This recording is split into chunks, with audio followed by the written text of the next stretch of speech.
In the tapestry of life, where every thread holds a story, America in Black and White emerges as a haven for the voices echoing through the heart of our communities. In this podcast, we wade through the rivers of our collective experiences, celebrating the vibrant hues of change brought forth by the whispers of hope and the roars of action. It's more than just a conversation. It's a journey into the heart of our society, illuminated by the light of those daring to dream and do. Join us, and let your voice be the melody that guides us toward a dawn where every color finds its place in the masterpiece of our shared destiny. Together, let's paint a future brimming with the positives that dwell in our minds and the actions that shape our world. Before we begin today's program, before the commentary, before the conversation, before anything else, there is something that must be said.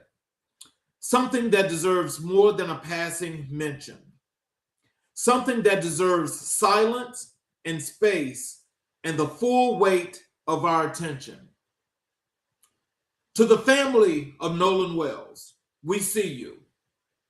In this moment, in your grief, in the quiet that loss leaves behind, we see you and we stand with you. Nolan Wells was more than a name. He was someone's person, the kind of person who leaves a mark, not through grand gestures, but through the steady, undeniable presence of someone who showed up. He mattered to those who knew him. He mattered to this community. And that mattering does not end because he is no longer here. If anything, it grows louder in his absence.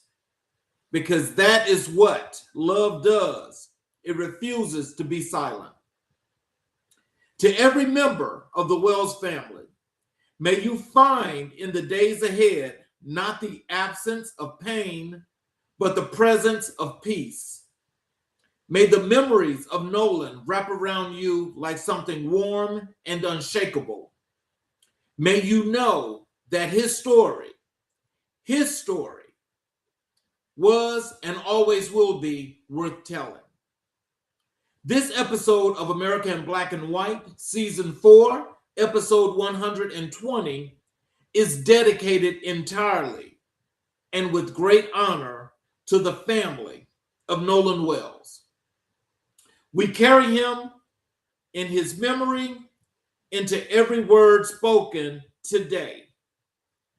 Rest well, Nolan. This one's for you.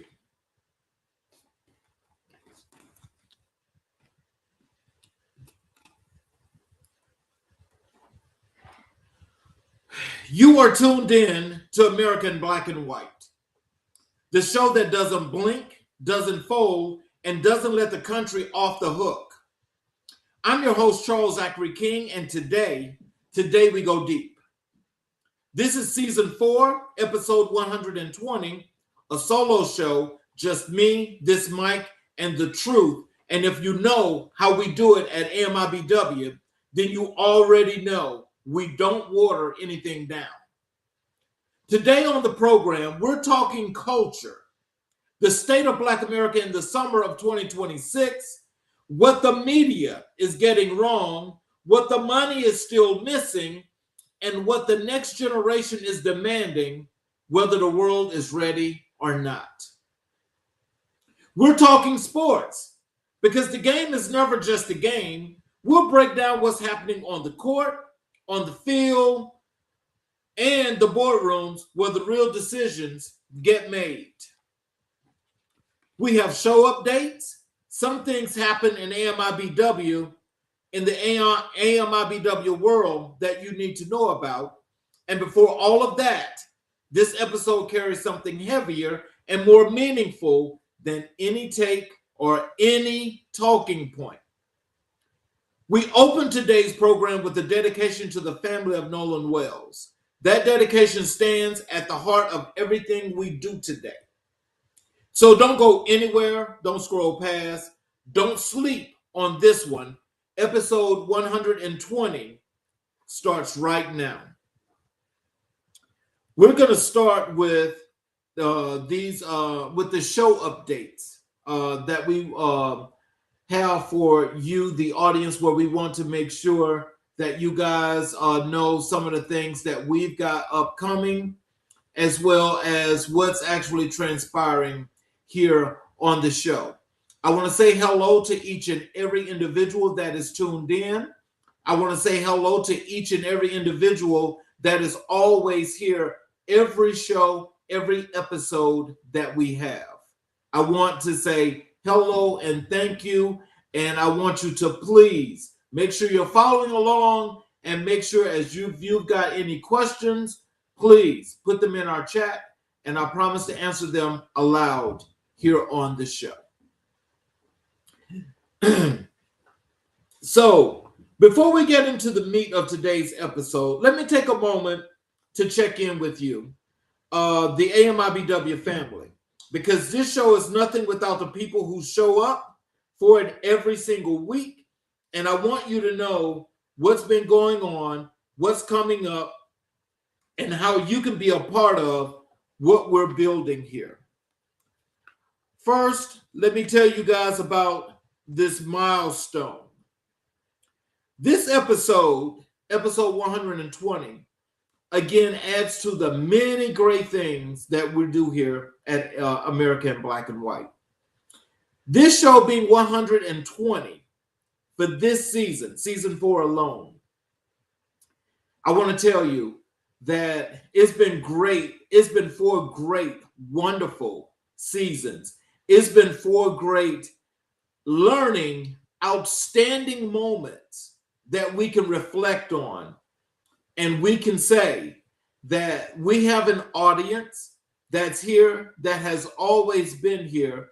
And the show itself would be nothing without our guests.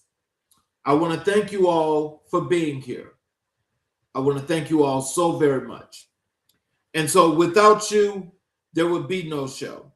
But what makes this episode tonight a milestone is, in great pleasantries, we're able to dedicate this to the memory of Nolan Wells and his family. Because of unfortunate circumstances, we don't know what they are, but loss is never well for anyone. And I want to make sure that his family knows that they're in our prayers, and we send our condolences to them. And so what we're going to get started is that for those of you that have not yet subscribed to the channel and enabled all notifications, I want to start by asking you if you will please support us, subscribe to the channel, enable all notifications, and please be a part of what we're building, because this, when we talk about building communities, it all starts here. It all starts with you. And I want to thank you for that. So leave us a review, tell your friends, share the video, like the video, do all those things, and be a part of this ecosystem as it grows. Our presence here at American Black and White. We're on YouTube, we're on Spotify, we're on Apple. So I want you guys that don't know that to please go find us there, follow us there, be a part of what we're doing right now. And I promise you that you won't be disappointed, but it's going to be more engaging because there's more that we have to tell you. Every platform that you follow us on is another way to show reaches somebody who needs it. We're building something here, and every subscriber, every follower, every share is a brick in that foundation. So what's ahead in season 4? We're not done. We're actually in the midst of changing in our growing process. And so what we're going to be doing is we're going to be covering more conversations. We're going to have more commentary, more voices in the room. The topics we tackle, they're going to not slow down. They're actually going to expand. So I need you guys to stay locked in. What is actually going to happen with all the new things that we're going to be launching here for this platform?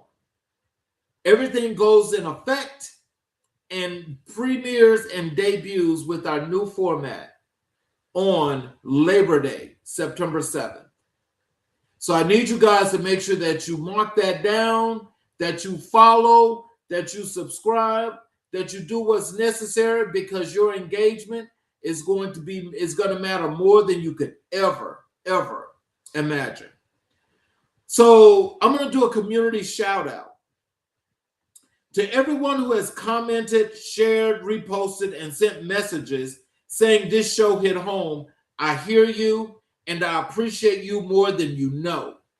This show exists because of you. If you've reached out on social media, if you've tagged a friend, if you've left a review anywhere, thank you. That is what keeps this engine running. And I need you guys to stay connected. The best way to stay connected with everything that we're doing at American Black and White is I need you guys to follow us on all platforms. Turn on your notifications to be notified. And don't let the algorithm decide whether you see the contents, and make the decision yourself. I need you to hit the subscribe button to follow and stay in the conversation. And so how I need you guys to support the show, and what I am asking is that if the show has ever given you something, a perspective, a moment of clarity, a conversation you need to hear, to consider supporting it, share it with someone who benefit, leave a 5-star review. That's the currency that keeps independent media alive, and AMIBW is worth keeping alive. We're going to, make sure that, I want you guys to also start following us on the website, AmericanBlackandWhite.us. Go to the website, subscribe to the newsletter, take part in the things that are happening there on the website as it is being completely rebuilt and built out for your access and for you to be a part of what we're actually doing here on this show. I can tell you that for all the work that we're doing, I will tell you that this is definitely about each and every individual that is here. This is about each and every last one of you, and I want to tell you how much I appreciate you, because what we're going to be doing next is, I'll tell you, I need you guys to start following us and going to the website. Please check out the website, because the website itself is going to start, it'll probably be before then, but the website itself, you guys will be able to catch the show there on the website. Our special events, you guys are going to be able to catch those on the website. And believe me, there will be plenty, I mean plenty of special events that we will be holding, that you, the people that are attached to our website, and everyone around the country here that's watching. It's not from social media perspective, but when you go to the website, there's going to be more perks, more of everything that you guys are going to be able to. I want to say hello to all the people that have just come in. I appreciate you guys for being here. Thank you so very much. And as we get into this show, I want to thank you more than you could imagine, because I wanted to make sure that for those of you that are just getting in, that there's more to come here at America in Black and White, and we're going to be debuting a new launch for an enormous amount of things that we're having that's going to be effective September 7th, which is Labor Day. We're going to be relaunching a new thing that's happening with the show. So we need you guys to make sure that you're tuned in. So please stay on top of the website and see what we have going on. So that's what's happening here in the AMIBW world right now. And we are just getting started. Coming up next, we're stepping into the cultural commentary segment. And I need you to be present for this one.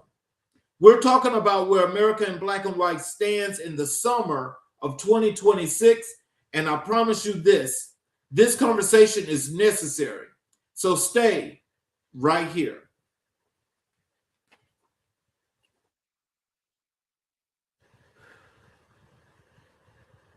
So as we get here into our cultural commentary here, I wanted to be clear about something. America in 2026 is not post-racial. It is not post-tension, and it is certainly not post-conversation. What it is a country still working out the terms of its own contradictions. And Black America is still, as it has always been, standing at the center of the reckoning. Today, I want to talk about the cultural landscape, specifically through our lens, the Black American lens, because what I'm seeing right now deserves more than a tweet. It deserves a real conversation. So let's have it. So Black faces are more visible than ever across streaming network television and mainstream media. But visibility is not the same as power, ownership, or narrative control. And so what that means is that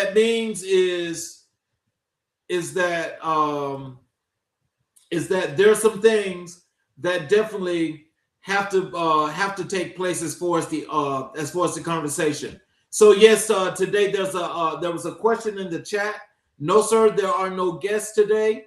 And I'm assuming, since you just got here, I'll just tell you, as of September 7th, which will be Labor Day, we're going to be unveiling a new format and some new things that we'll be doing here to the show. Here on the show, we're going to be expanding the conversations.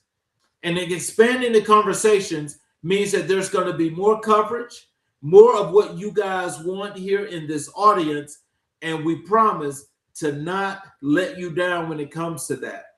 Also, I just stated I need you guys to start following us on our website, americanblackandwhite.us. So back to the commentary. Black faces are more visible than ever across streaming network television and mainstream media, but visibility is not the same as power, ownership, or narrative control. And so what that means is that we've got here in this year in 2026, we've got more Black creators and talent that continues to generate billions in cultural capital, while institutional ownership, executives, representation, and IP control remain starkly limited at the top of the major media conglomerates. So what we're talking about is that for all media, especially Black media, an enormous amount of it is not owned by the people that you see on a lot of shows. And with that being said, that means that not only are these people actually doing good work, putting out great content, and trying to be about as best as possible for whatever they're actually cultivating, or what's in their crosshairs, as if they are a specific targeted show that's actually doing specific content. And so what that means is, as they generate all of this money that they're generating, these people are not the benefactors of this. They don't own that content. They're actually putting out this content that's using their name to put out this content, but it's not theirs. So that's why you see a lot of people that you have that start shows or programs that they're doing the shows, but when they're doing the shows, they're being controlled. So as they're being controlled, and this content, the content that they put out that's not theirs, they don't benefit from that. The only thing that they're benefiting from is the fact that you, Mr. and Mrs. America out there that's actually supporting these platforms, is how they're known. But as far as the monetary value, which is what they're actually doing this for, they don't own the content. They don't own the content. So when was the last time you saw a Black showrunner, a Black studio head, or a Black majority owner in the room where the real decisions were made, not just the credits? Now, I'm being funny, but I own this. This is mine. So I just wanted to throw that rhetorical question out there for you, because not many of those people that you're looking at can actually say that they own their content, because they don't. Now, this is not a put down. What this is saying is that we need more ownership when it comes to Black media. And Black media has to get better in its content, because not being a monolith, and having so many variations to things that's being done that's from a cultural perspective, we've got to get better in putting out this content or connecting with people in the community. Because if you're not connecting with people in the community, then you're still lacking.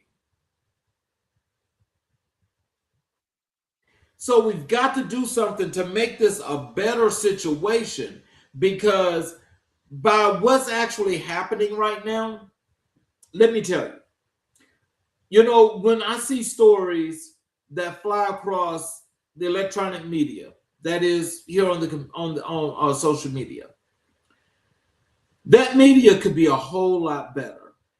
It could be delivered a whole lot better. But what happens when we don't? What happens if we don't? This is what I'm talking about. Because if there's no ownership, that means there's no control. Some of you all have much larger platforms than me. It's amazing that you have those platforms, but what your audience don't know is that you don't own that content. We'll get into that a little bit later, because there's some interesting situations that have taken place that I think a lot of people need to understand what I'm talking about when I speak this about media and about the Black media market, because it means just that much. The nuance point is acknowledge there's genuine progress that exists. There's more Black-led stories. There's more streaming platforms commissioning Black content while refusing to mistake visibility for systemic change. And that means that they're putting Black faces to be the face of content that they don't own. Think about that. Most of these shows that you see that's got Black people there, they don't own the content. And if you're not owning the content, how can you say that you're doing black media because, you know, you're actually controlled and you've been brought down to this point, that point. So just culture without economic power is entertainment. We need both the story and the studio. So let's jump on it, people. Let's make this happen. Let's make things happen the way we know that they're supposed to be happening. And let's get the real stories out so we can make sure that people know what's happening today, why it's happening, and what we should do together to unify and make it right. So let me talk to you guys about economic equity. That gap, that growth has not closed. I mean, it's actually getting wider and wider as we speak. So the wealth gap between Black and white American households remains one of the most persistent structural failures in the country's economic history. And the summer of 2026 has offered no shortage of data to prove it. This is a story that we'll be talking about most likely forever, because we will never be able to catch up in this lifetime when it comes to this.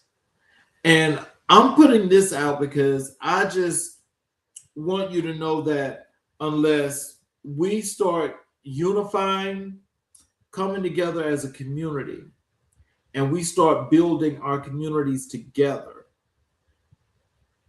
this is our starting point. That will be our base. This is where we need to start at. So I think we need to start thinking about that because, now a lot of us on the other side of being a senior citizen, has got an enormous amount of things that not only do you have to think about when we talk about economic equity, there's just so many things that goes into that. You've got employment, you've got family, you've got education.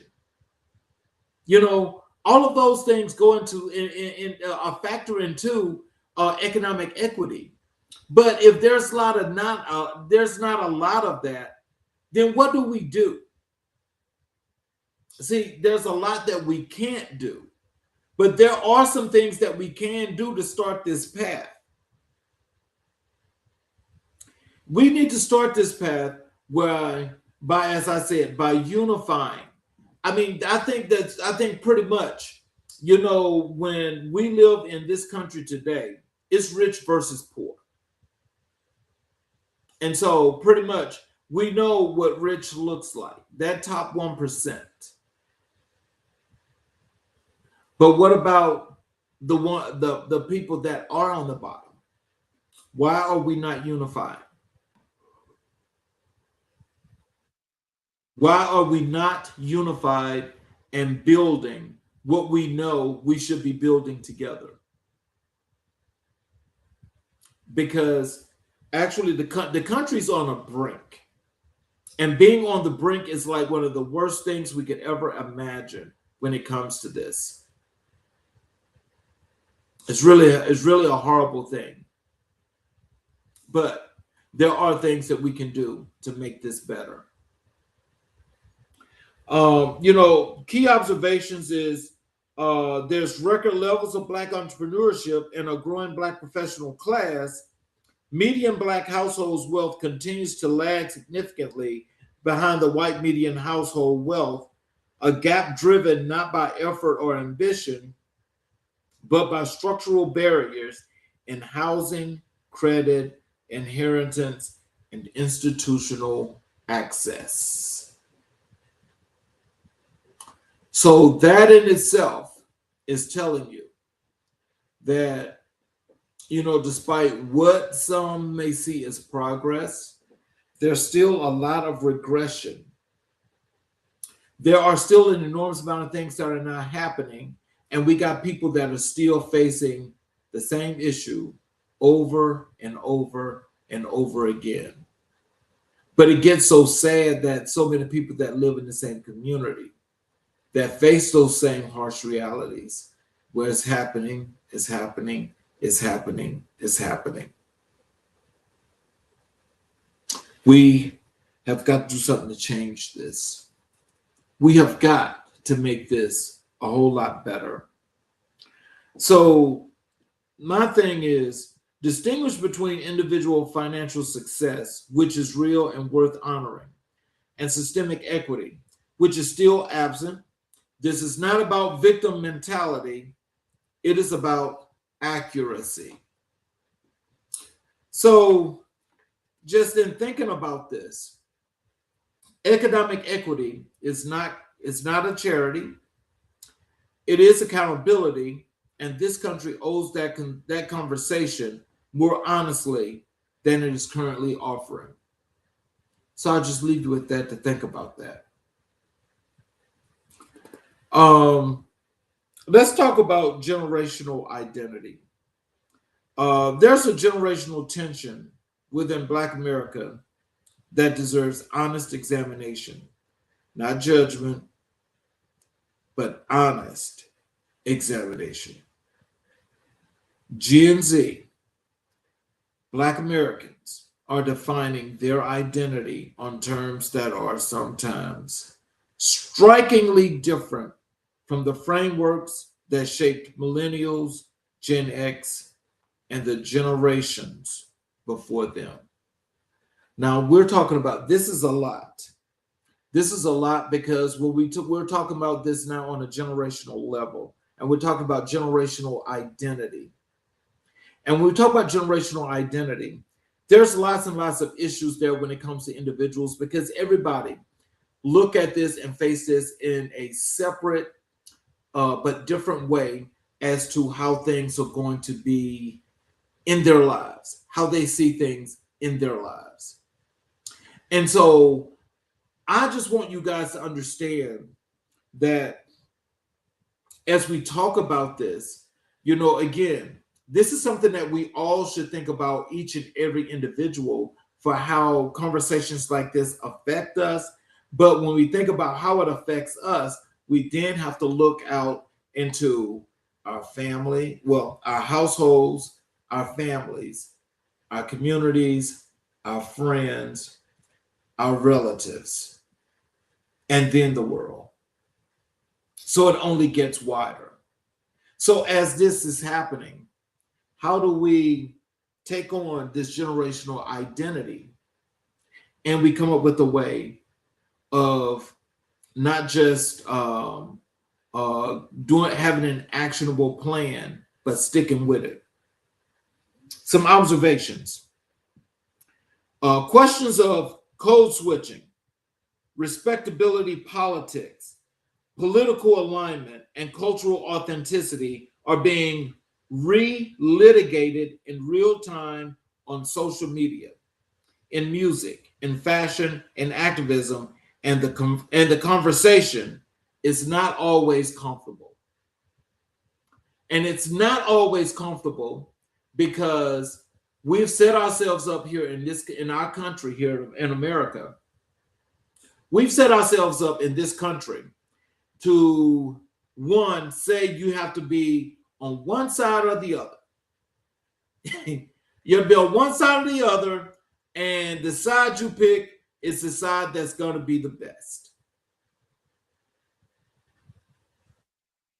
Now, why do we have to choose sides?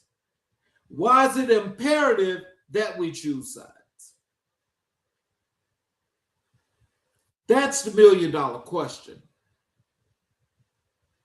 That's the $1 million question. Because when you choose a side, that means that that's where you are. That's where you're stuck. I don't see anybody being stuck when it comes to a situation like this. I don't see it.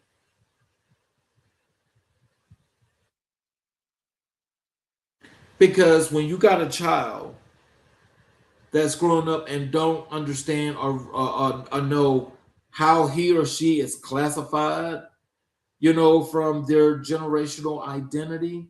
That is a problem. And we're now here in the 21st century. And we're still talking about generational identity.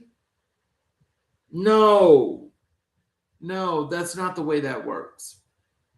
We can't have that. We have to do better. We have to do better. We know who we're born to. We know where we live. We know our communities. We know our schools. We know our doctors. We should not be having this conversation, which needs to be had here in America, here in the 21st century. Every generation of Black America has had to define itself for itself. That is not a crisis.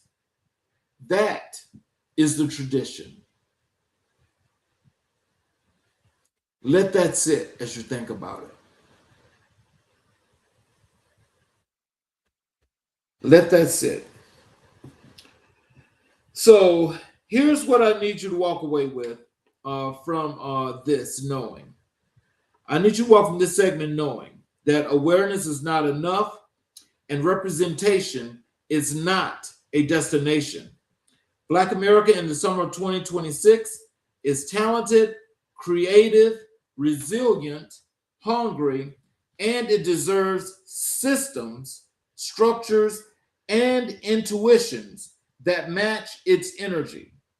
We don't need permission to be great. We never did, but we do need to keep demanding the access, the ownership, and the equity that greatness requires. That is the cultural call to action for the moment. Remember it.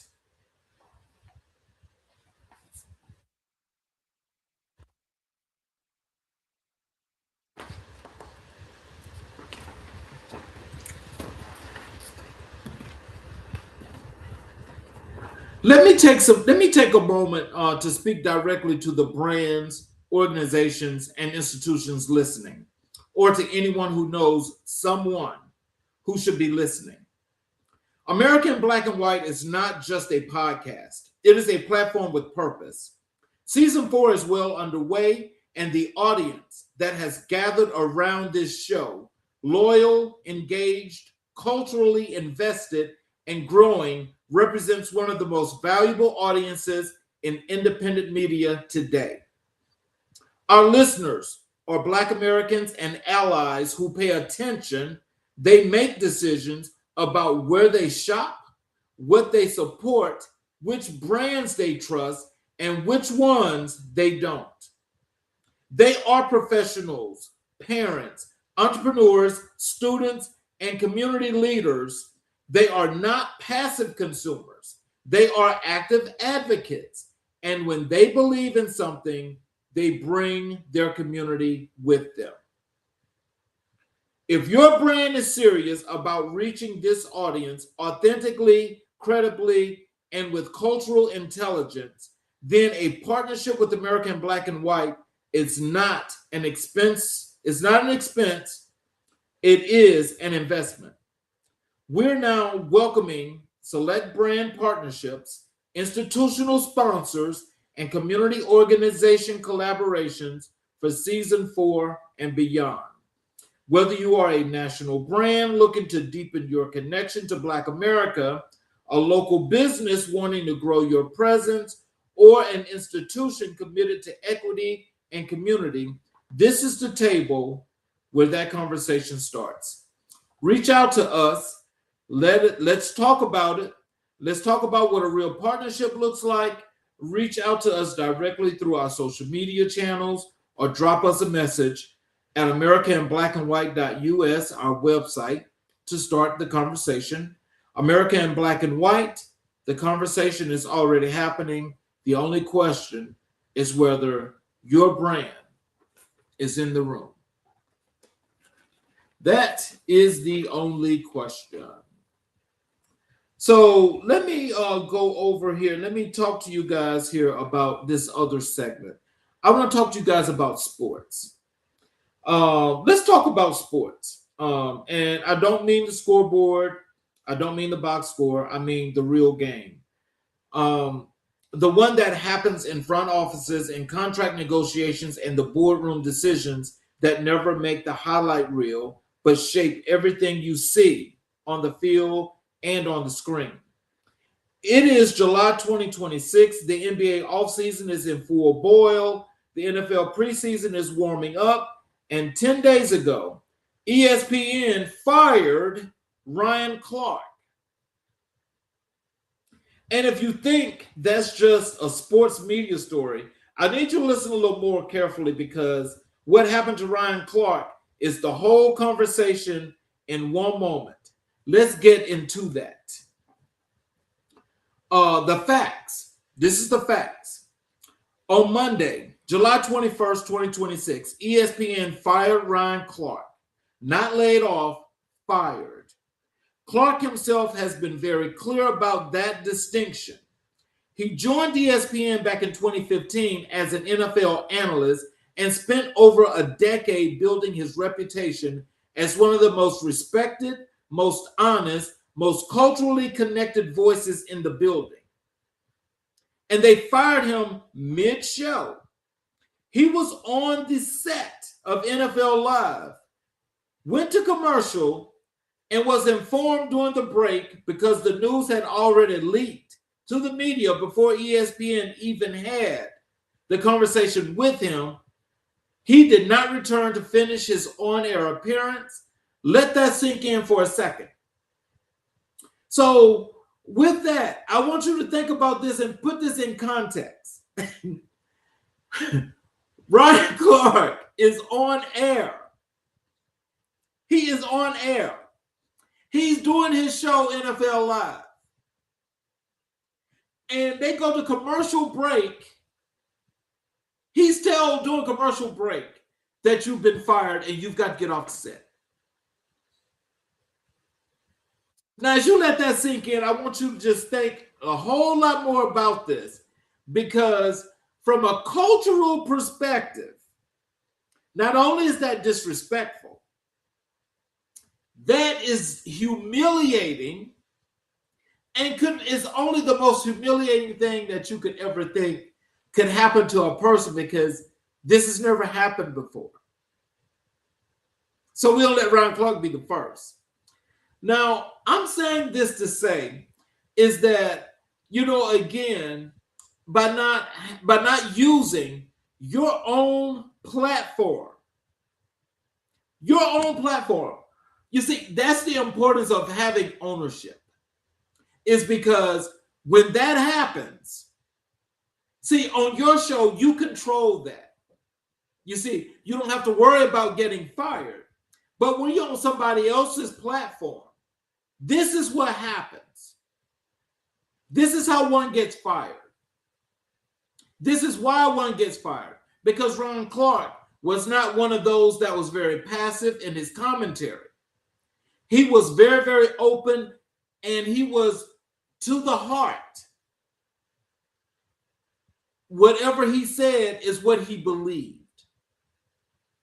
This was not about, insulting. He was true about what he believed. And so the context of all of this, so this is what the context is that's being put out in mainstream media. They said this firing is happening inside a broader wave of ESPN cuts tied to Disney absorbing NFL Network in April of 2026. Tom Pelissero, gone. Carl Ravitch, gone. After 33 years at ESPN, Cam Newton, gone. Bart Scott, gone. Charles Davis, gone. Stephania Bell, gone.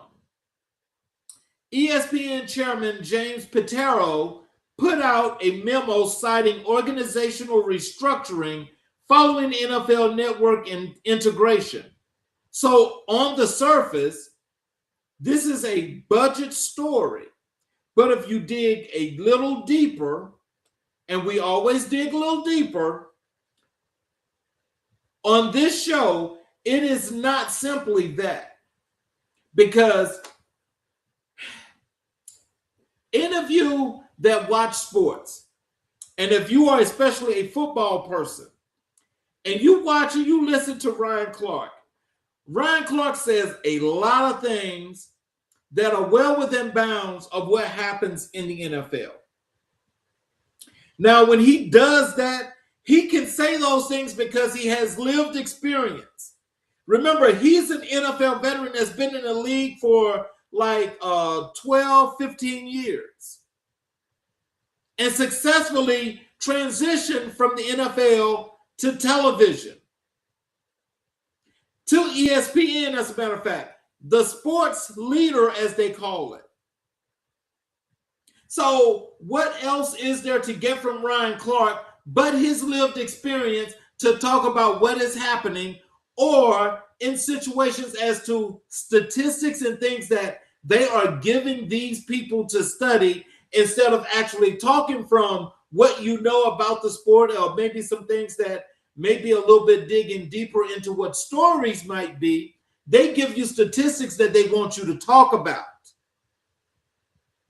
So giving you the statistics to talk about means that they want to make sure that you stay within bounds of that. Now, so just so we add a little bit more to what the context of what was leaked in mainstream media, this is what The Athletic reported. The Athletic noted that Clark's firing was not purely financial. His public on-air confrontation with Peter Schrager in 25 and the decision to take his contract negotiations public in 24 were cited as factors that made the wrong impression on ESPN executives. In other words, he was too vocal, too public, too willing to handle his business in the open rather than behind closed doors like ESPN preferred. Now, when you listen to that, that is saying that Ryan Clark was telling too much truth and got beside himself, but did not understand that ESPN was in control. So they're in control. They let this go for 24. They let this go for 25. We roll into 26 mid-year. And so now they've got to get the last laugh, because they're going to show him that they're in control. So we're going to fire you on air. We're going to humiliate you on air.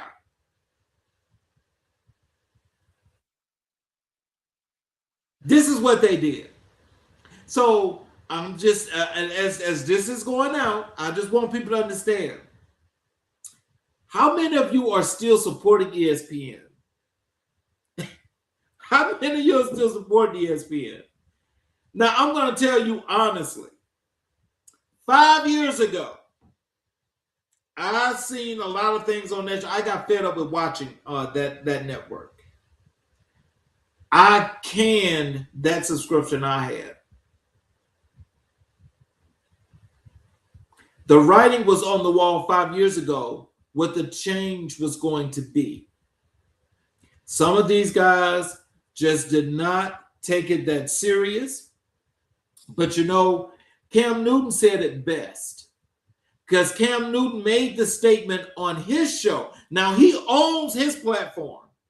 He did not let ESPN buy his platform or give him a platform.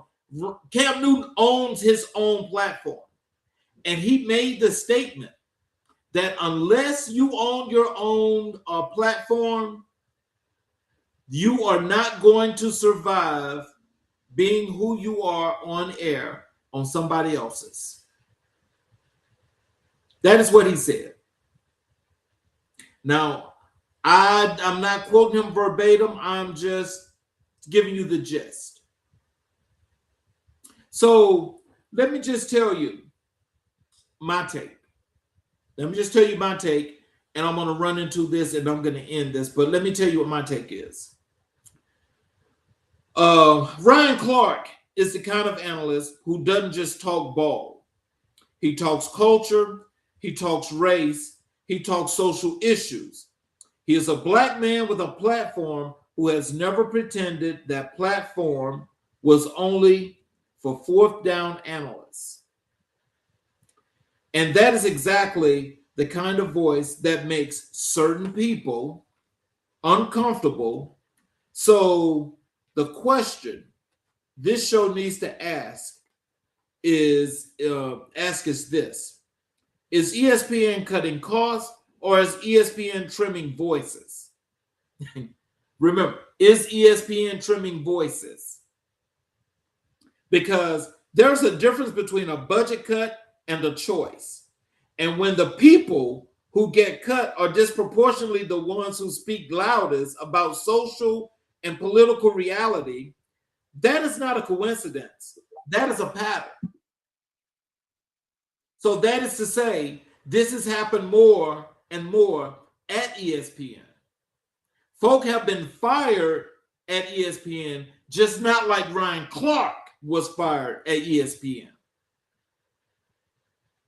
So you see, unless you are a particular, there's a particular voice there that's loud and obnoxious, but it's loud and obnoxious in the opposite direction.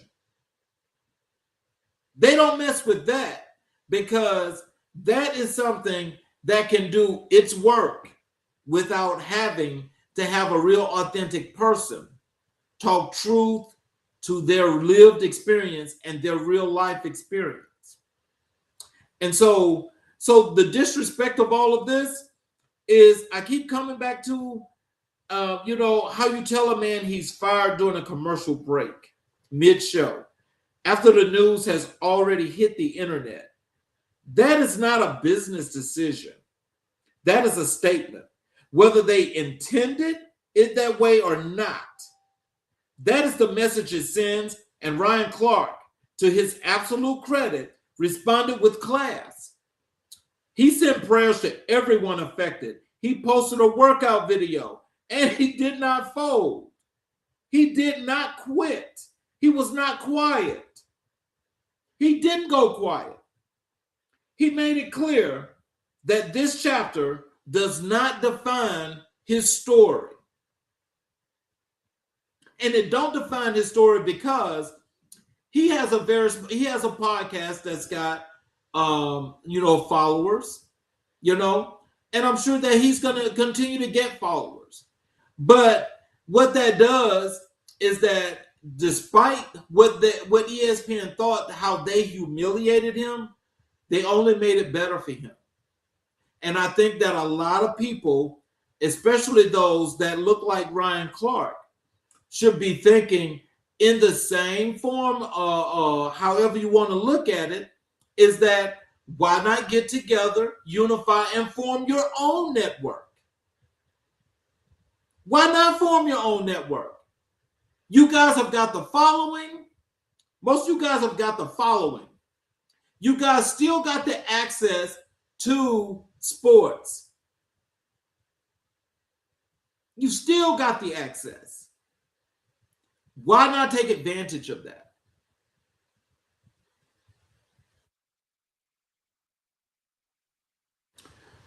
The bigger pattern is this is where,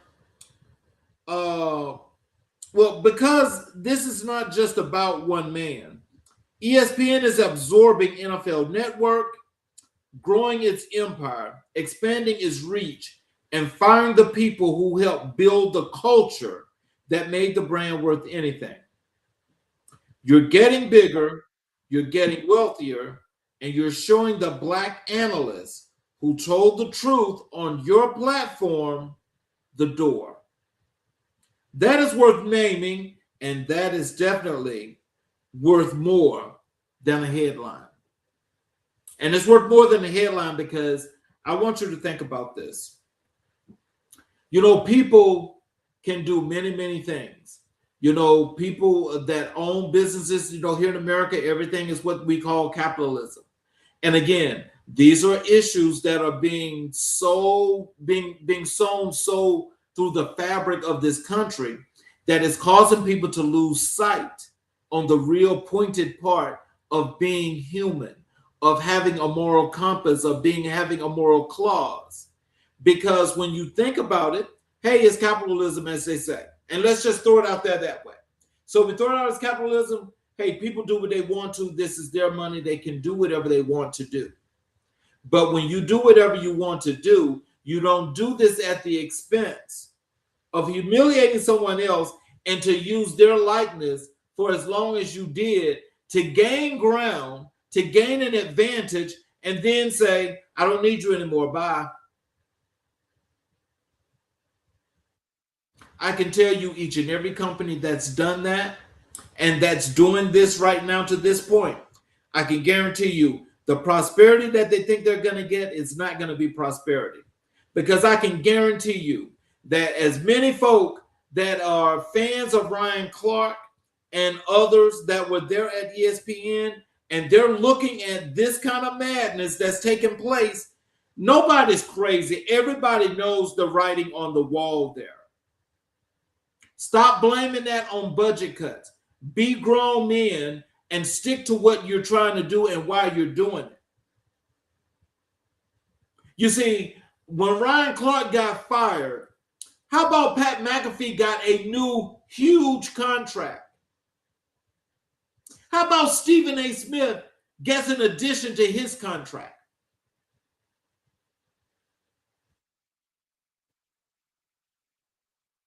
I want you guys to think about that. What's the budgetary issue if these people are getting more and more money?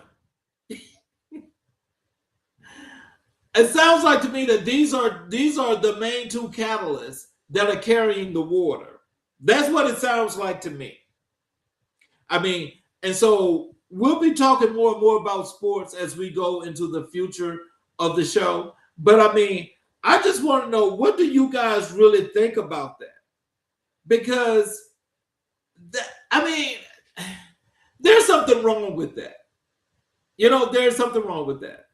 And what's wrong with it to me is that, again, if you don't understand, as I said in that last segment, about what code switching is and how you need to code switch if you want to stay within particular organizations, you got a problem. Because if you go there and you want to be authentically you and you look like me, that's going to be a problem. They're not going to have that. No one's going to have that don't look like you. Because truth to power, in that case, does not match the platform.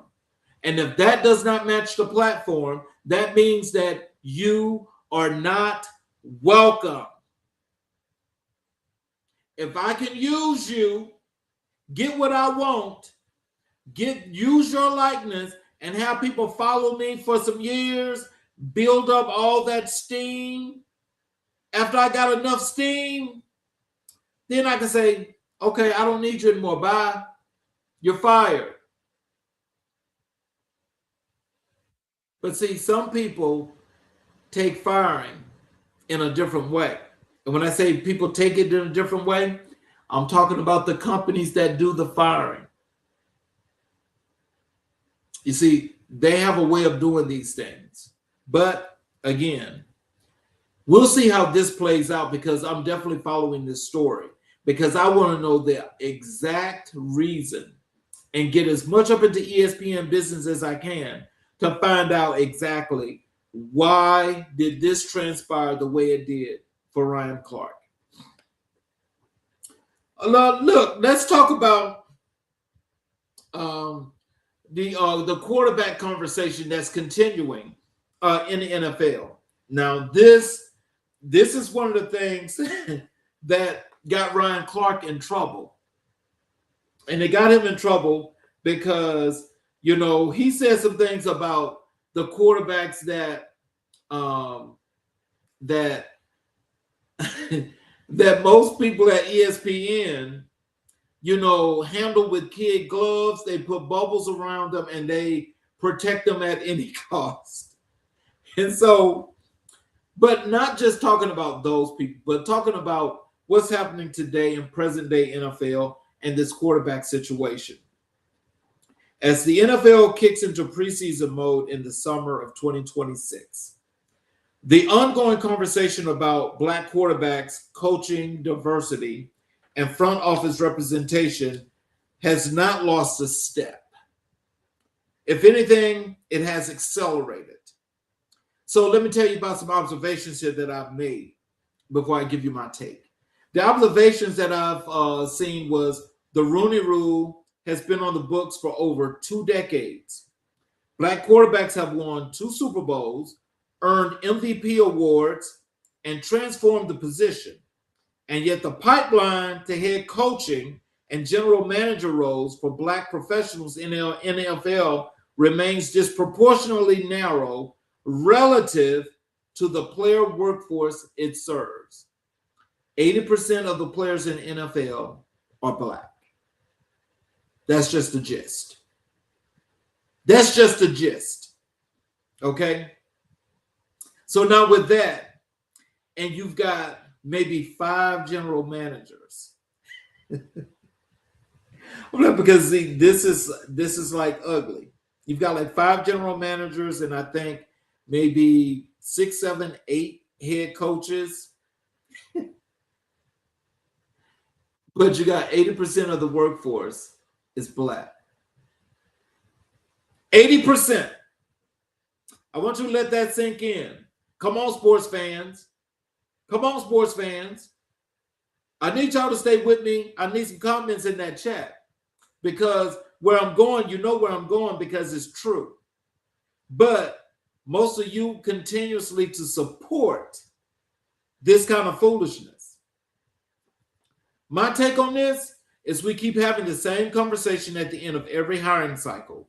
Teams talk about diversity, they talk about process, and then the names that get announced look exactly like the names that got announced 5 years ago. That's not a pipeline problem. That's a preference problem. That's a preference problem. But to even go back to something that I missed is that the Rooney Rule, now remember, we got the state of Florida that's got 3 teams. They've got the Dolphins, they've got the Buccaneers, and they've got the Jaguars. They got 3 teams. How about the, I think it's the state attorney general, the state attorney is bumping heads with the NFL when it comes to the Rooney Rule, because he says that diversity in the state of Florida is non-existent, and that violates Florida state laws. Now, here's my question to the fans in Florida and the NFL fans in general. With that happening, and they're taking the NFL to court over this, are you guys going to stop being fans? Are the owners of those teams going to move their teams to other states? This is something that you need to think about. This ain't me. This is the NFL, and this is what's happening in the state of Florida. What should happen about that?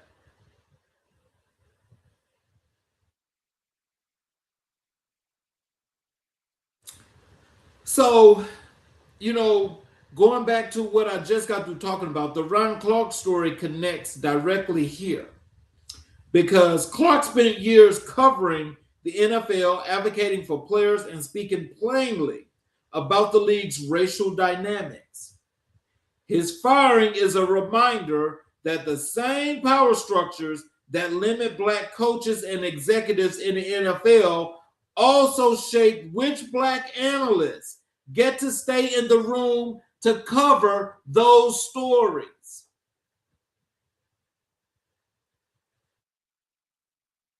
Connect those dots. Connect those dots. This is real. This is about as real as it gets. And when you just think about this, I mean, how does something like this gets into sports, that this kind of dynamic is like a cancer that's eating away at the sport. It's eroding the sport because there are lots and lots of people. Let me tell you, well, hold on before I go any further. Let me tell you this disclaimer. I myself have been a part of the Steeler Nation ever since 1969. I've always been a Pittsburgh Steeler person. I've supported that team through the worst situations. But when the change started to take effect, that is after 1986 going into 1987, 88, the league started taking on a whole new look. It started taking on a whole new look then. It took me until the year of 2000 to realize that the league had become poisonous. And you could see it. The rules that have changed now you got the quarterbacks, you can't hit them, you can't touch them. This all started, they changed that rule, so people know, they changed that rule because of Dan Marino. Dan Marino would get hit, and Dan Marino would complain to the NFL officials that this is like after his second, third year in the league. What they did, they went to the spring meetings, and they came up with the rule that you can no longer hit the quarterback in this particular way. You can't hit them when it looks like you're going low to the knee. That was the start of that. Marino was in that class in 1983. So this is what I'm saying to you. 86, 87, 88, along that time frame, the rules started to changing. And so now it's basically like, you had real football where all these players were actually, in order to get in the Hall of Fame, you had to be a part of championship caliber teams. You had to have won championships. Now, we're talking about this quarterback position. And when I look at the quarterback position today, I can honestly tell you that as I look at quarterbacks that are, especially the ones of African-American persuasion, my top two, regardless of the case, this is of the entire quarterback class. My top two is Patrick Mahomes and Jalen Hurts. It gets no better than the two of them. They do one thing, that's win. They win. Mahomes has had more of a dynamic team than Hurts did, even though Hurts has won the Super Bowl against Mahomes. That team had a different dynamic, but it had a power dynamic to it. But when we talk about quarterbacks today, and we talk about the last part of quarterbacks now that they're just thrown in the NFL, thrown into the Hall of Fame, it does not require now for you to win championships and be a Hall of Fame quarterback. You now just have to have stats. You have to have these 4,000-yard seasons every year. You can have 25 touchdowns and 35 interceptions. That don't matter. But as long as the analysts have, when they speak advocacy and they advocate for certain quarterbacks, these are the quarterbacks that get favor. These are the ones that every year, include this year, they throw these folks talking about some of the top 10 quarterbacks, and they are constantly, the constant reminder, because I've got to say this, and you've got so many folks that follow the NFL, the reminder is, why are y'all so hating on Jalen Hurts? Jalen Hurts has got to be the most dynamic quarterback in the NFL. I've never seen the situation that happened to this young man. 3 years at Alabama, 3 different offensive coordinators. Then he goes to Oklahoma, another offensive coordinator. He comes into Philadelphia, and Philadelphia, for these first 5 years of his career, don't even keep the same coordinator every year. So that means that Jalen Hurts has played under 9 different offensive coordinators in his college and professional days but yet and still, he's so dynamic that he still wins, has won a Super Bowl, appeared in 2 Super Bowls, but yet and still, you hear people talk about Joe Burrow, Josh Allen, Justin Herbert, Lamar Jackson, and they're saying that they are the best quarterbacks in the league, but neither of them, other than Joe Burrow, have had the opportunity to play in Super Bowl. And that was one time, and that was by chance his rookie season when they fell ass backwards into getting into the Super Bowl by getting that lucky opportunity of beating Kansas City in Kansas City. Since then, has Joe Burrow even been to the playoffs? But they call him the best quarterback. They call Josh Allen the best quarterback. Josh Allen can't even get past the Kansas City Chiefs. They have never been to a Super Bowl, but he's the best quarterback. Now, I want you to, I'm going to tell you this, and this is me doing football history. Josh Allen has got Jim Kelly syndrome. Jim Kelly went to the Super Bowl 4 straight years with the Buffalo Bills and couldn't win 1 game. That tells you that he wasn't a big game quarterback. Josh Allen can't even get to the Super Bowl. He can't even, I think he's probably played in 1 championship game if he played in a championship game. Hadn't even made it to a Super Bowl. Lamar Jackson has never made it to a Super Bowl. Justin Herbert has only been in the playoffs 2 times, including last season. And each time, first round, he's out. Can't win a game. But Jalen Hurts has won, on average, 13 games a season, been to the Super Bowl twice, should have won both, but they won 1 Super Bowl. He's been there twice, and they say that he's not even a top 10 quarterback. Consistently winning 12, 13 games a year. That's on average for his time in Philadelphia. We know why that is, and that's because, as I say, you know, you have advocates, and this is the NFL in conjunction with sports broadcasting as to who you hype up and who you tear down. Football fans need to get real about that, and they need to know that this is a real story. This is a real story. And so let me tell you about athlete advocacy here in 2026.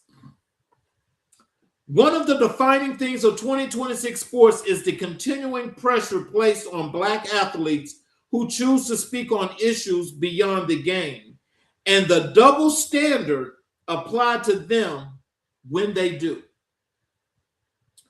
Here's the observation.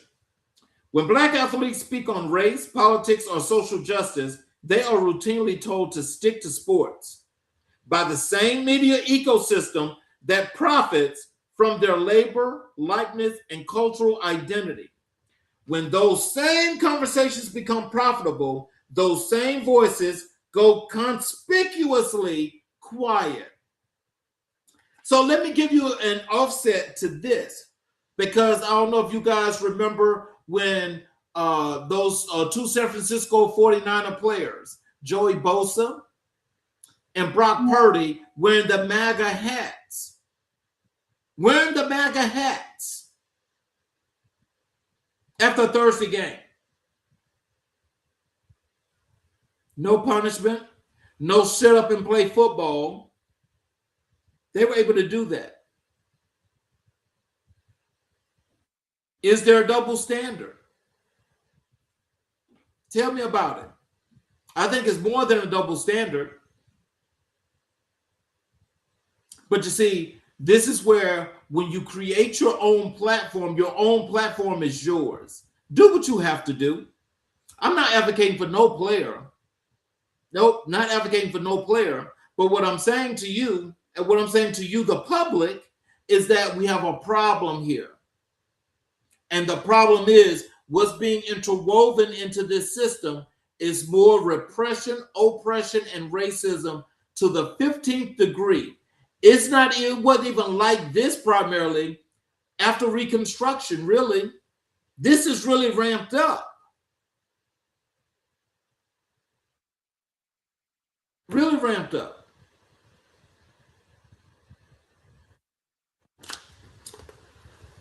So the moment a black athlete becomes a brand, everybody wants a piece.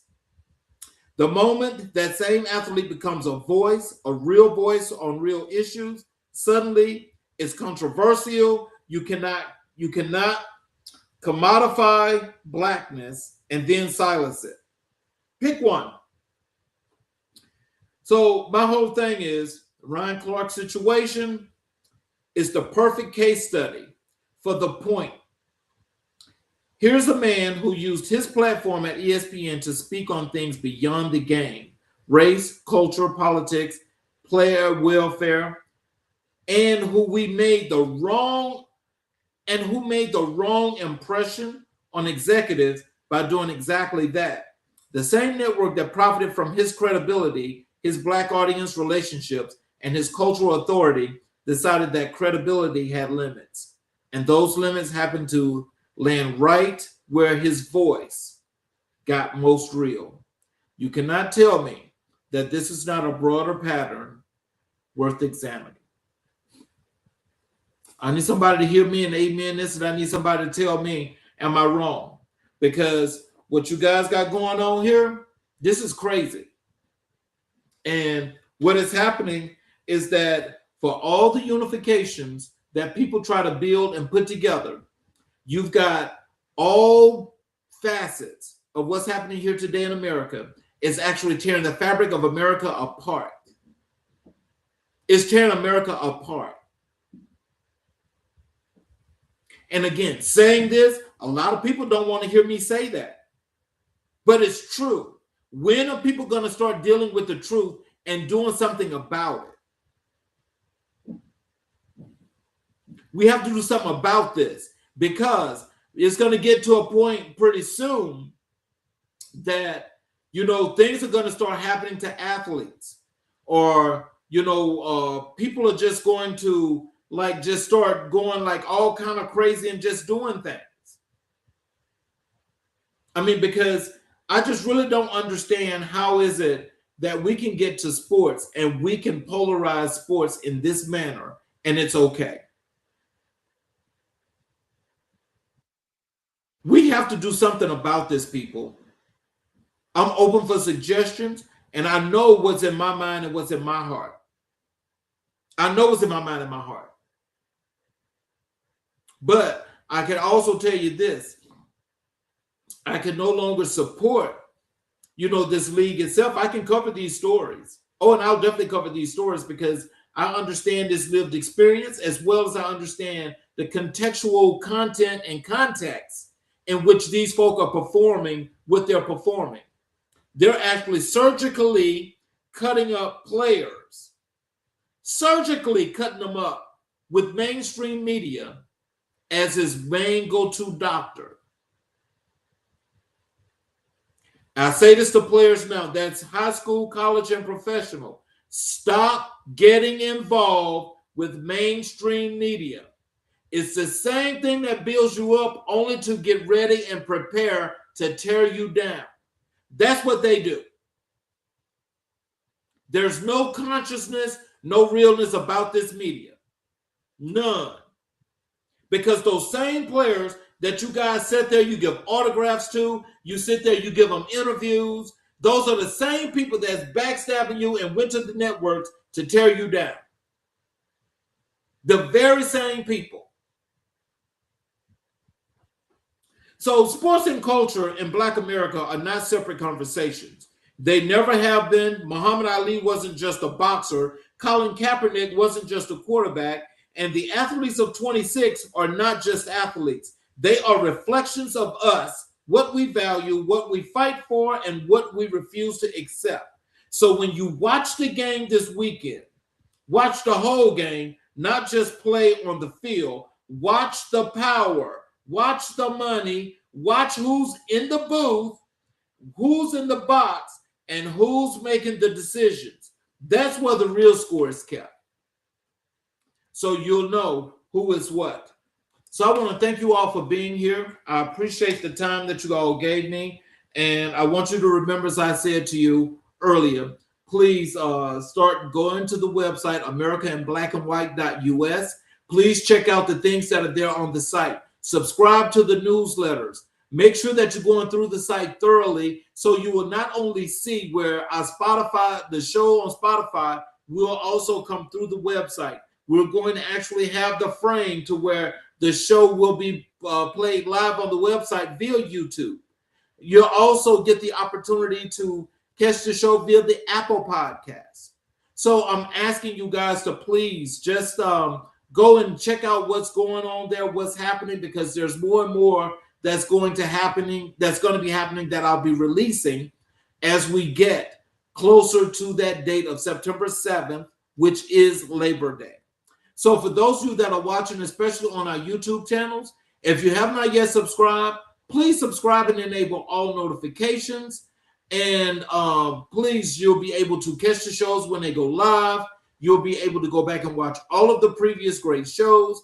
And you're also able to leave comments and feedback as much as you like. So let me do this closing monologue as we close for this wonderful weekend. We covered a lot of ground today, and I mean that in the truest sense. We covered ground, the kind of ground that Black America has been standing on, fighting for, building on, and being buried in for generations. Today, we talked about representation that isn't reaching deep enough, economic equity that still hasn't arrived, a generation defining themselves on their own terms. We talked about sports that are more than sports, and athletes who refuse to be reduced to their stats.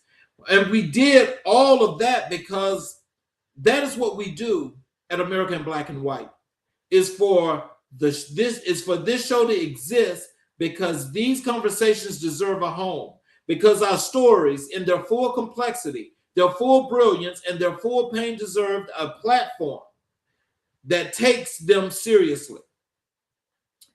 That is what we are building.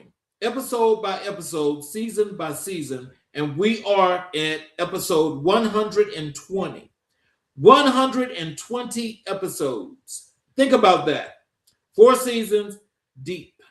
4 seasons deep. And we're not slowing down. We are not watering down.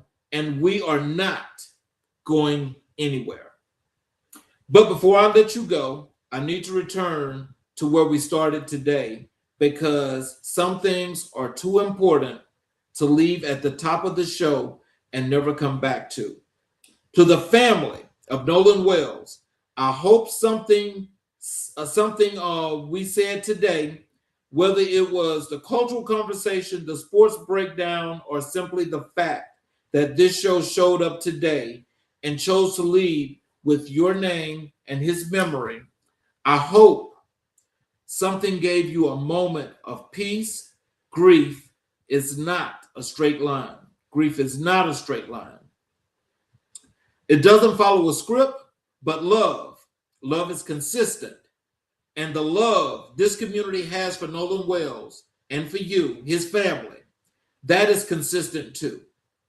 We dedicated this episode to him, and we mean it, not as a courtesy, not as a formality, but as a promise that his name was spoken with care, with honor, and with the kind of attention his memory deserves.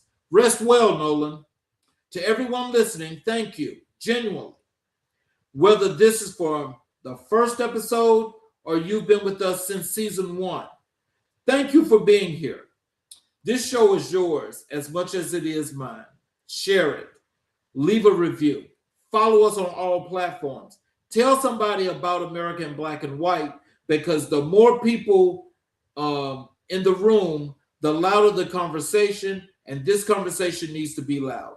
I'm your host, Charles Zachary King. This has been American Black and White, Season 4, Episode 120, a solo show, a dedication, a conversation that matters.